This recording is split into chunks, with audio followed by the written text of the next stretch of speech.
Hi, I'm Jade. I'm wearing a pink and white striped shirt. I've got a black gaming headphone set on with lights on the side that are purple. And I'm going to talk to you about time management for game devs with OCD. All right. So today we've got some tips that are going to help you figure out how to handle time and how to deal with the pressure that OCD places on us when we think about time in relation to our work. Hi. Now, who am I? I'm a career coach for job seekers in gaming, and I'm also a language coach as well. And I help people tell their story and their vision through the words that they use to express meaning. Whether they are non native or native speakers, I love helping people articulate what makes them valuable in the industry that they love.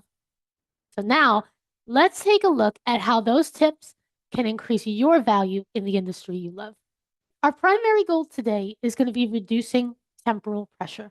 In other words, taking that pressure away that comes when we think about time.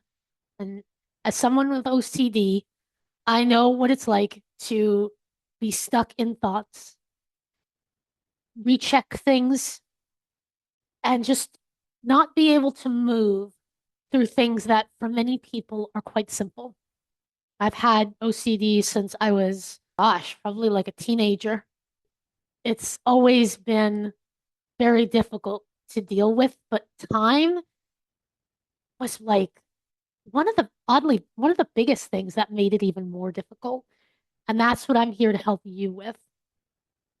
So let's think about timers. There's a lot of friction there, right? We think about a timer like you see at the bottom. There's a little tiny timer going down from 9 to 0 seconds. We feel something, right? We feel this tension.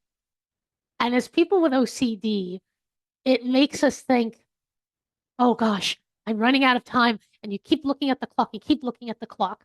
Now, people without OCD still feel that tension.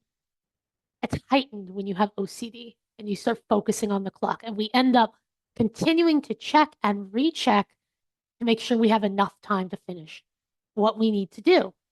And guess what? That takes time away from doing the work that we need and focusing on what's most important.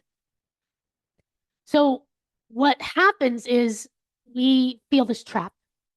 We have this alarm set off, and because we have OCD, that alarm is stuck. Where for someone else, they might feel it on occasion, but then get back to the work.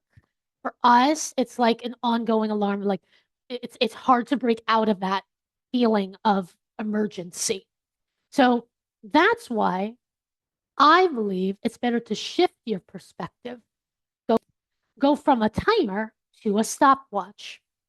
Why do I feel that's valuable?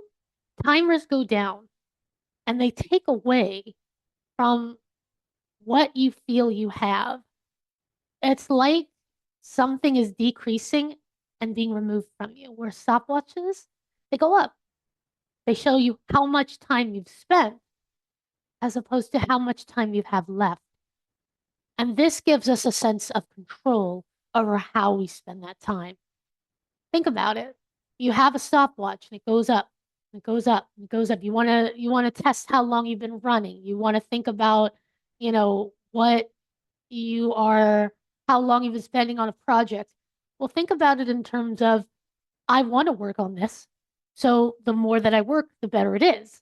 And much like this gift here of a man holding some $100 bills and sifting through them, it increases your value. Because suddenly you're thinking in terms of how much can I do rather than I got to make sure I get it done fast enough. And when you start viewing it that way, suddenly you increase your value and the likelihood you'll be able to make more money because you're spending your time more effectively and efficiently. And as we can see from the little stopwatch there, you have more control over how you spend that time. And that is what increases your value and decreases your anxiety. So hashtag count up. We see that on the screen here. Count up, not count down, count up. Bring that number up and see how much time you actually have. You'll realize it's way more than you ever thought. One of the other things I recommend is blocking the clock. This is something I've been doing for years. I actually still do it when I go to bed. I block my clock because I don't want to see the time. I also set it an hour ahead because it looks like I have more time. It's like there's this psychological, if I see the time and I think of exactly the time that we're at, I feel pressure. But if I'm like, it's an hour ahead, psychologically, I feel like I have more time. And that makes me calmer. So when you block the clock, when you're on a project or you're going to bed, it takes away that anxiety associated with that's where I'm at right now. I feel that pressure to somehow get to sleep right now. It's supposed to, you know, I have more time than I realize, you know? If a stopwatch helps you here too, great. But whatever the case, get it out of your sight because it starts to allow your brain to relax and not focus on something that is honestly rather arbitrary most of the time until you're really close to the deadline. Because most of the time when you're on a project or you're doing a task, you don't need to know the time. We feel we do, we don't. And that comfort level comes from just allowing yourself to just block it. So, thinking of time management and blocking the clock, we also want to think about how we choose to do the tasks that are important. And there are three cards here that I'm going to flip over. Now, they symbolize the acronym POE, POE. The first one, the P, is prioritize. So basically, you're going to take a look at the sprint that you've got as a developer and think, what can I zero in on? What particular task do I need to prioritize in this humongous scope of a project? What can I prioritize? So when you do that, you end up allocating your mental resources to what's most important. Our second card is organize. That's the O in PO. And so you want to select the best task order because that's going to reduce focusing on things that are easy and quick, but not necessarily essential to the project. So you want to think when you're selecting and you're prioritizing, factor in deadlines, scope, and value during this process because that's what's going to help you organize effectively so that you can prioritize even better. And then our third card, the E in PO, is energize. It's one thing to know what to do, it's another thing to feel that I want to do this. So, what aspect of each task excites you? What makes you want to do this task? And the ones that you don't want to do, why don't you want to do them? How could you take the good from this task and put it in there? Maybe it's taking a break, maybe it's um, framing it a little differently or thinking of it like a game. Whatever aspects make that task more interesting, apply them. And so that is how you produce PO in the work that you do. You prioritize, you organize, and you energize. And on the screen here, when you remember, mistakes are simply data points in the engine of development. So, in other words, when you are working on your games, this is essential. Mistakes are meant to happen. And you're just going to do a better version of them the next time. Yes, it is scary. Yes, there are pressures. But when you allow those mistakes to be a part of the process and you choose to be intentional about what they look like, you can kind of control how they affect the project in a way. So think about what am I doing? What kind of mistake would be a better mistake? And what can I learn from that and implement quickly? So be comfortable in mistakes, make them. This is your Frankenstein, okay? Frankenstein isn't perfect. Experiment, and that's how you make a better game in the process. Finally, I want you to think about rechecking. This is very common when it comes to time management in general.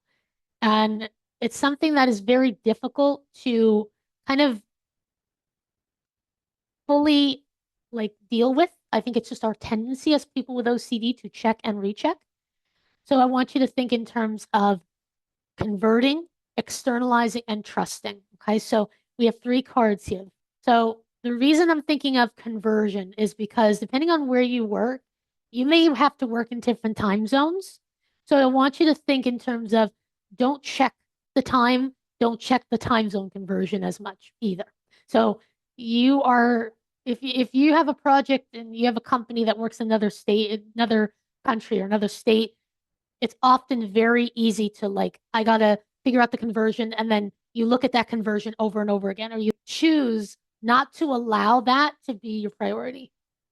We talked about prioritization. You also want to prioritize the aspects of the project that are most important.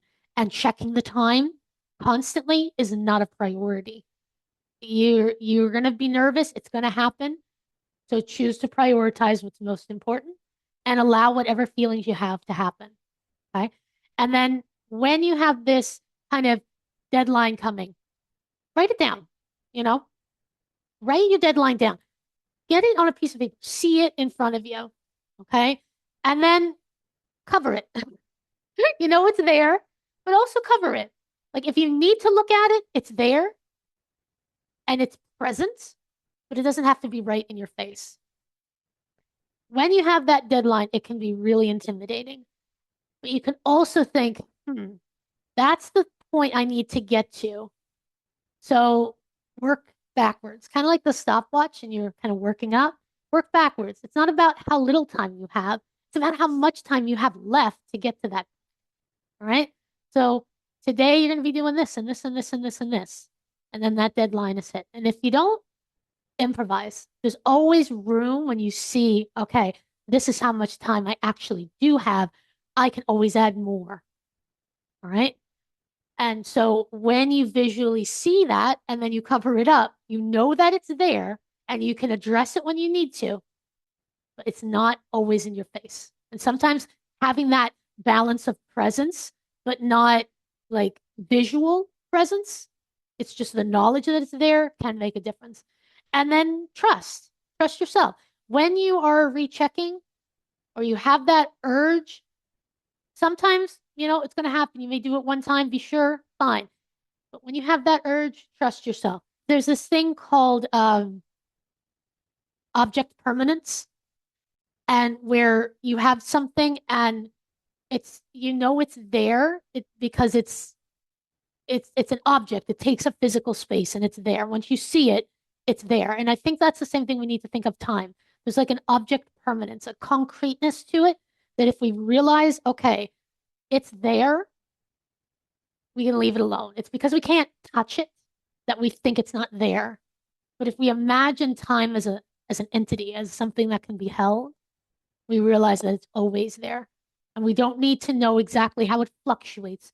We just need to know it's there, and I'm going to do what I can to meet my deadlines and control the time that I have. And when you do this, it helps with a variety of things. You have clearer focus, you can make decisions faster, and you're able to iterate better because you're like, I'm not having to be stuck. I'm not having to continue looking at the time, figuring things out. You are making these decisions faster and you're moving forward in your process. So this is sustainable productivity. It's something that you can sustain because all of a sudden you're no longer focused on the aspect that is the most anxiety inducing. It's the task is the priority. And that shift in focus and that shift of understanding how time operates can help you be able to operate better. All right, be kind to your mind, guys. Your brain is the most vital developmental tool. So protect it, keep it healthy, and block that clock. All right, guys, have a good one. Thank you so much for meeting with me, and I hope this was valuable.